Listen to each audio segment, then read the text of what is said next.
en janvier, les saisons redémarrent. Le Paris Saint-Germain a montré l'an dernier, début hésitant, puis progression en Ligue des Champions après le repositionnement de Dembélé. City aime les séries en janvier. Le Bayern domine la Rückrunde et la saison 2021-2022. Madrid doutait, puis a gagné la Ligue des Champions en mai. Dans cette vidéo, nous allons analyser cette équipe qui semble prête à changer la donne et à devenir beaucoup plus redoutable après le nouvel an. C'est parti! En 7e place, le Bayern Munich devient plus dangereux grâce au retour imminent de Jamal Musiala. Quand le Bayern retrouve ce type de joueur, son attaque devient plus rapide, audacieuse et difficile à défendre. Ce ne sont pas seulement des dribbles spectaculaires, c'est aussi sa capacité à transformer une passe sûre en une occasion de se retrouver derrière la défense en 2 touches. Ensuite, il y a Alphonso Davies, qui vient tout juste de revenir. Quand il est disponible et en forme, le côté gauche du Bayern devient une menace des 2 côtés. Il leur apporte de la vitesse de récupération quand ils perdent le ballon et il leur offre une solution de relance quand les équipes essaient de les piéger. Cela modifie la hauteur du pressing et l'agressivité du Bayern au milieu. Il ne faut pas non plus ignorer la vague de jeunesse. Léonard Karl est la nouvelle sensation chez les jeunes, tandis que le Bayern paraît de plus en plus dangereux. La présence d'un jeune joueur poussant les entraîneurs à des choix difficiles, même sans être titulaire, augmente l'intensité de l'équipe.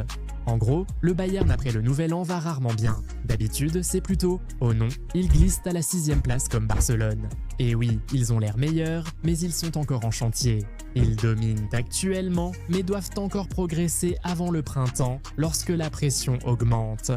Il y a quelques mois, le principal défaut était clair. La ligne haute, d'abord courageuse, devenait vite imprudente et les équipes exploitaient le piège du hors-jeu. Des rapports indiquent que Hansi Flick veut resserrer le timing pour que le pressing soutienne la défense, au lieu de la laisser seule. Dernièrement, ils n'ont pas vraiment été testés. Les derniers matchs ressemblaient plus à percer un bloc bas qu'à survivre au chaos. Osasuna s'est replié en défense compacte à 5 hommes. Barcelone a eu 80% de possession et 24 tirs, mais il a quand même fallu être patient pour les faire craquer. C'est du contrôle, mais différent des vagues de transition constantes. Le retour de Rafinha est le facteur clé de cette amélioration.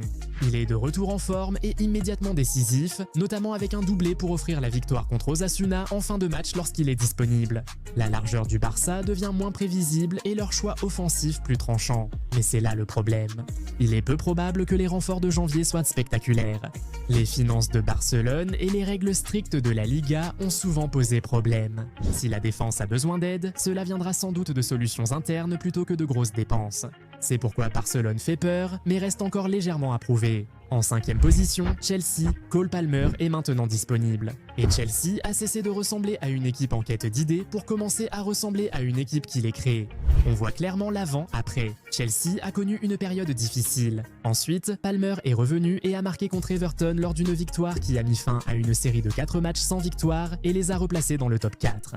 Conversation. Ce qui rend cela plus effrayant pour la nouvelle année, c'est que Palmer lui-même a essentiellement admis qu'il n'est pas encore totalement à 100% et Maresca a déclaré que l'équipe est tout simplement meilleure avec lui. Si sa forme s'améliore en janvier, Chelsea pourra créer plus d'occasions et mieux contrôler la fin des matchs sans rien changer, et leur potentiel ne dépendra pas uniquement de Palmer en héros. Leur effectif est construit pour submerger les équipes quand la confiance est au rendez-vous, avec des joueurs qui font des appels autour de la surface, de la vitesse sur les côtés et suffisamment de jeunes jambes pour presser intensément pendant de longues périodes. Le problème, c'est la régularité. Ces périodes où ils semblent électriques, puis disparaissent pendant 30 minutes, janvier est aussi le moment où la pression devient décision. S'ils ajoutent ne serait-ce qu'un élément intelligent lors du mercato hivernal, cela pourrait stabiliser les aspects de leur jeu qui vacillent encore. Même sans cela, rendre Palmer plus affûté et garder la dynamique de cette victoire qui a stoppé leur mauvaise série suffit à les rendre redoutables. Petite pause. Si vous aimez ces choix dangers du nouvel an, cliquez sur j'aime et abonnez-vous à Goal90 car les prochains noms pourraient vraiment changer la saison. L'équipe suivante incarne la foi, l'ambiance et la force d'un public à relancer une saison. Liverpool, 4e. On sent l'ambiance changer, même si la tension reste. Sur le terrain, ils enchaînent les bons résultats. Ils ont suivi leur victoire en Ligue des Champions contre l'Inter par un 2-0 contre Brighton à Anfield. Et c'est exactement ce genre d'enchaînement qui peut lancer une vraie série. Mais c'est la situation de Salah qui fait la une. Après une semaine agitée, il est entré tôt contre Brighton, ovationné à Anfield, puis a aidé à assurer une victoire confortable. Les supporters ne l'ont pas seulement toléré, ils l'ont chaleureusement accueilli. Cela compte quand une équipe veut se concentrer pour la deuxième moitié de saison. Mais nous devons encore voir comment il va évoluer car la situation n'est pas résolue. Son avenir est ouvertement incertain et il va aussi participer à la Coupe d'Afrique des Nations avec l'Égypte, ce qui signifie que Liverpool devra peut-être traverser une période sans lui, pendant que le bruit reste fort. Si Slot maintient l'équipe stable et que Liverpool gagne sans conditions parfaites, le déclic commence alors. Personne ne veut les affronter alors qu'ils glissent à la 3e place, Manchester City. S'il y a un club qui traite janvier comme une mise à jour logicielle, c'est le City de Pep. Leur dynamique tourne déjà en leur faveur. Ils ont battu Fulham 5-4 pour rester en lice pour le titre. Lors d'une soirée, Erling Haaland a marqué son 100e but en Premier League. Ensuite, ils ont enchaîné avec un tranquille 3-0 contre Sunderland qui montrait une maîtrise totale. Ruben Diaz et Joshko Gavardiel ont marqué avant la pause. Phil Foden a scellé le score et City a dominé sans relâche. Malgré les 5 points d'avance d'Arsenal, City reste en course avec un match de retard, ce qui rend tout le monde nerveux. Voilà pourquoi ils sont plus effrayants après le nouvel an. City a prouvé qu'ils agiront lors du mercato hivernal s'ils estiment qu'il faut une nouvelle pièce en janvier 2025.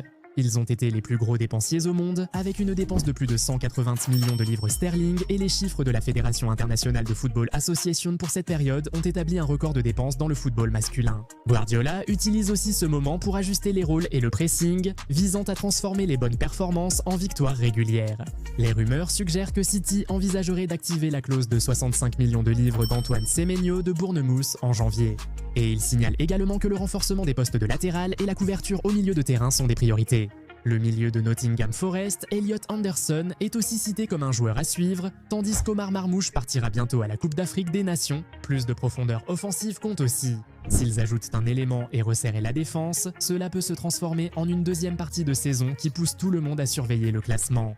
Actuellement, le Paris Saint-Germain 2e semble moins dominant qu'en Ligue des Champions la saison passée en Ligue 1. Ils ont connu des passages à vide, notamment cette défaite 1-0 contre Monaco que Luis Enrique a qualifié de pire match de la saison.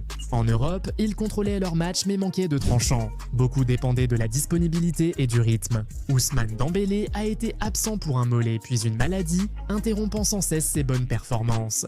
Même si le Paris Saint-Germain engrange des points en Ligue des Champions, la bonne nouvelle pour la nouvelle année est le retour progressif de Désiré Doué. L'intégrer souvent à l'équipe apporte un dribbleur et créateur, ce qui a manqué au Paris Saint-Germain lors de matchs serrés. La rumeur de janvier bat déjà son plein. Luis Enrique a laissé entendre que le club est ouvert à des mouvements, même si peu de joueurs les améliorent réellement.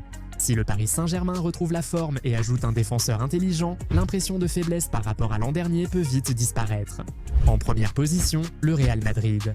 Oui, ils sont désorganisés en ce moment, mais Madrid a toujours été la définition du chaos en seconde mi-temps et leur potentiel reste incroyable. La bonne version sous Xabi a déjà été vue cette saison. Ils ont entamé la saison avec 13 victoires pour une seule défaite, égalant les anciens records du club. Les choses se sont compliquées, seulement 2 victoires en 8 matchs et la pression monte. Janvier sera décisif. Premièrement, la disponibilité. La liste des blessés du Real Madrid a été terrible, Carvajal, Tran, Militon, Aliba, Camavinga. Ce n'est pas une question de rotation ou de profondeur d'effectif, c'est un problème structurel. Récupérer des joueurs change l'équipe à lui seul, c'est comme avoir plusieurs nouvelles recrues sans dépenser, deuxième Vinicius. Sa situation est critique, sifflé au Bernabéu après City, sa forme contestée, les avis divisés. 2 options, le bruit grandit et tout obscurcit, ou il aiguise la concentration. L'engagement grandit et la chimie entre Vinicius et Mbappé opère enfin. Madrid néglige souvent le marché de janvier, rappelle Sport Illustré. Leur dernier achat hivernal pour l'équipe première date de 2019. Mais s'ils doivent bouger, l'argent n'est pas un problème. L'essentiel, c'est que l'équipe de Xabi se construit. Un entraîneur axé sur le système, où chacun presse et court, la structure prime. Les joueurs affirment que les mentalités doivent évoluer et, si les blessures baissent et l'effectif s'implique, Madrid cesse d'être incertain, devient inévitable. Si tu as aimé cette analyse, like, abonne-toi à Goal90 et reste connecté. La saison change quand on s'y attend le moins et la suite est décisive. Regarde la prochaine vidéo et poursuis ta lancée. C'est ici que le football devient sérieux.